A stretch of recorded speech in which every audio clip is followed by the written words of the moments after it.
Robert Redford finally talks about Paul Newman when he is 89 years old. Thomas Robert Redford Jr. was born on August 18, 1936, in Santa Monica, California. He is known as Robert Redford. He grew up in a simple home with a mother named Martha Hart, who was a freelance illustrator and commercial artist, and taught him to value art and creativity, and a father named Charles Robert Redford Sr., who was a chemist and lab technician and helped him keep his creative urges in check. Growing up in Southern California, Redford was exposed to both the rich culture of the area and the glitz and mystery of Hollywood. This set the stage for his future work as an actor and director. Redford's early education and events that shaped him were both very important. He went to Van Nuys High School and developed his love of theater and performance by acting in school shows and trying out different ways to express himself creatively. He went to the University of Colorado after high school and studied design at first, which shows how intellectually curious he is in general. But his love of the arts eventually turned him away from architecture and toward acting, which led him to get official training in the art. He went to school in New York City at the prestigious American Academy of Dramatic Arts, which gave him tough training and put him in touch with important teachers who saw his natural skill and potential. In the late 1950s and early 1960s, Redford's acting career took off with small parts on TV and in movies. But it wasn't until the late 1960s and early 1970s that he became a real Hollywood star. His big break came in 1969 when he played Butch Cassidy in The Sundance Kid opposite Paul Newman. The part captivated audiences and solidified his reputation as a charismatic leading man with a mix of rough charm and refined poise. Not only did Redford's performance as the Sundance Kid get great reviews, it also had a big impact on culture. He stood for a new type of American hero who was rebellious, reflective, and attractive all at the same time. His later parts in movies like The Sting, 1973, All the President's Men, 1976, and Out of Africa, 1985, showed how versatile he was as an actor by showing how he could play complicated, multidimensional characters and work in a variety of genres. From tales about politics and love to action and drama, Robert Redford is known for more than just playing. He is also a visionary filmmaker and supporter of independent film. In 1980, he started the Sundance Institute, a nonprofit group whose mission is to help independent directors and discover new talent. This idea led to the creation of the Sundance Film Festival, which is now the biggest event for independent films in the world and has helped a huge number of directors, stars, and writers get their start. Redford's dedication to artistic freedom and new ways of telling stories changed the way American movies were made, allowing new voices to question common stories and give viewers new points of view. Redford did work at Sundance, as well as directing and producing a number of well-known pictures. One of his movies, Ordinary People, 1980, won the Academy Award for Best Picture and got him nominated for Best Director. This solidified his image as an artist who could change both interesting stories and the movie business itself. In the middle of the 1980s, Robert Redford continued to build his image as one of the most interesting and versatile actors in Hollywood. During this time, he was in a number of well-known movies, including The Natural, 1984, a sports drama that showed off Redford's charisma and emotional depth as he played Roy Hobbs, a baseball player with a mix of talent, vulnerability, and an almost mythical quality that struck a chord with audiences. Around the same time, he was in Out of Africa, 1985, a big, love epic based on Karen Blixen's autobiography. This showed how well Redford could play complicated characters in big, beautiful stories.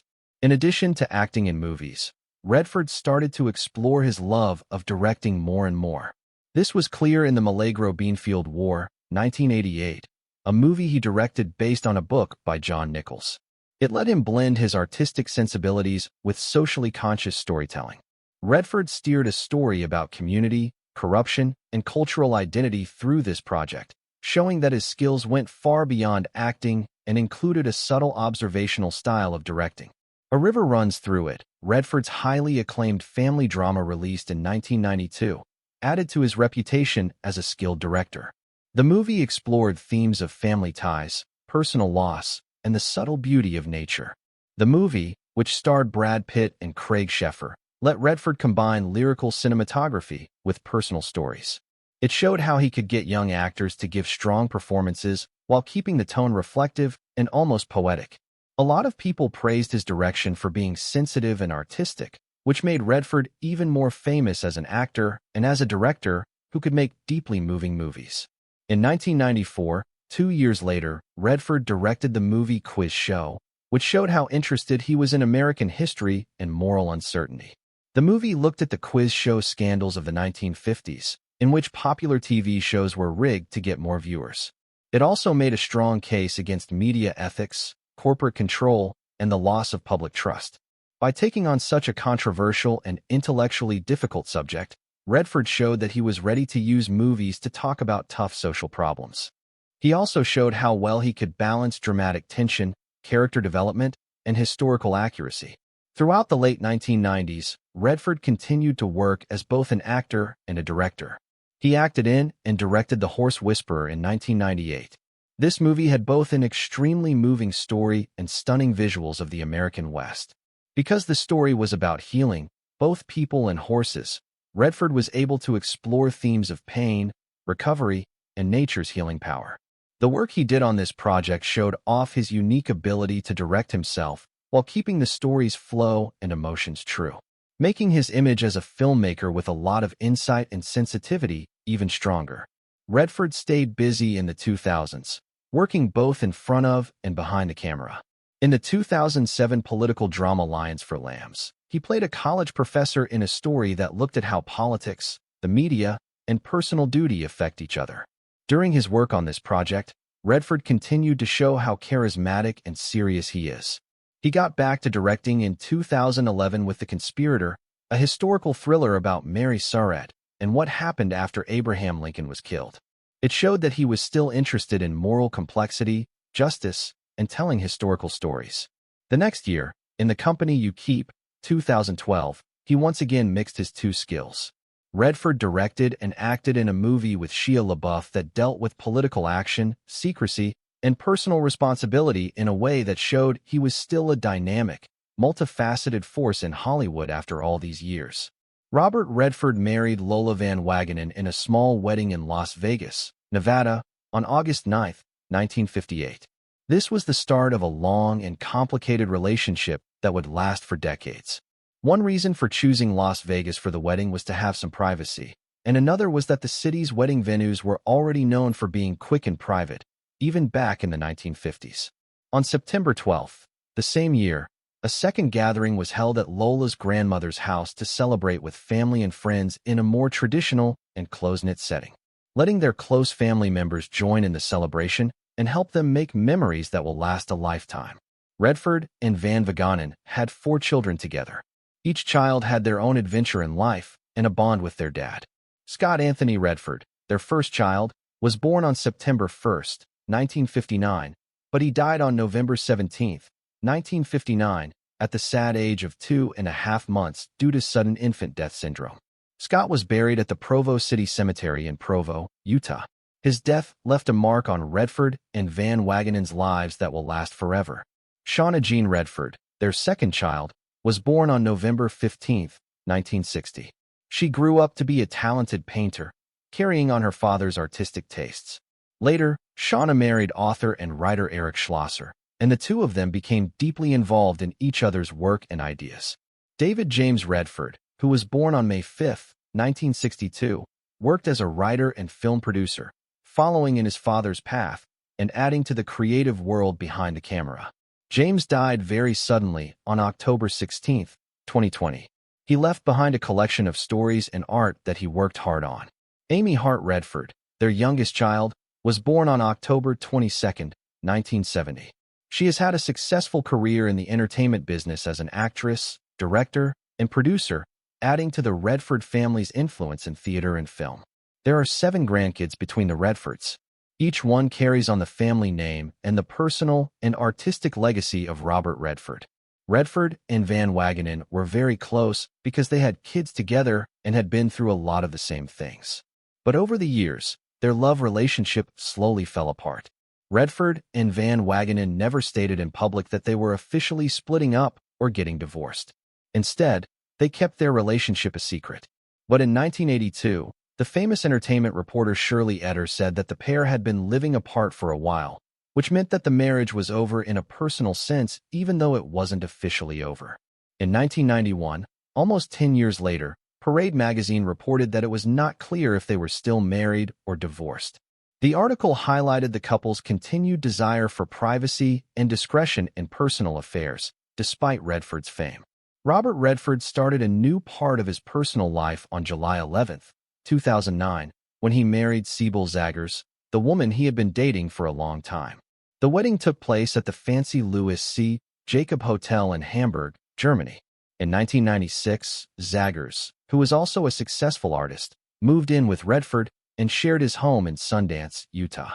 She became an important part of both his emotional and creative life.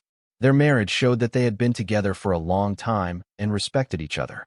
They both liked art and culture and had a deep understanding of each other's lives from years of experience and past relationships. Finally, getting married later in life showed that Redford still wanted to be with someone, love someone, and be stable. It showed that he was a real person behind his famous image as an actor, director, and philanthropist. In 2016, Robert Redford, one of Hollywood's most famous and enduring figures, finally talked about his friendship and working relationship with the great actor Paul Newman. He was 89 years old. It's rare and personal to get a look at how close they really were through Redford's writing. Their relationship went beyond the movies. Redford didn't hold back in what he said, being honest and having the kind of knowledge that can only come from having shared experiences and respect for each other for a long time. Redford talked about Paul as the type of person who made everyone around him better. He remembered how charismatic and humble Newman was, both on and off camera. He talked about how, even when Newman was very famous, he never let his fame get in the way of his kindness or charity. Not only do Redford's words show respect, they also show a deep personal affection that speaks to the rare kind of friendship that can be made in the tough world of Hollywood and working together to make movies. Redford also thought about how their work relationships were different from others. "We had this unspoken agreement on set," he said, explaining how their respect for each other let them push each other artistically, while keeping up a friendly banter that made long days of filming feel like nothing happened. He talked about the many hours they spent talking about what drove the characters, making up scenes on the spot, and pushing each other to do better work, not for praise, but because they loved the work. These memories show how well their works went together as artists, which made their partnerships not only popular, but also praised by critics. Redford talked about how Newman had an effect on his life outside of work. He talked about how, over the years, their friendship had been shaped by personal support, advice, and quiet encouragement. He was more than a friend. He was like a brother, he said.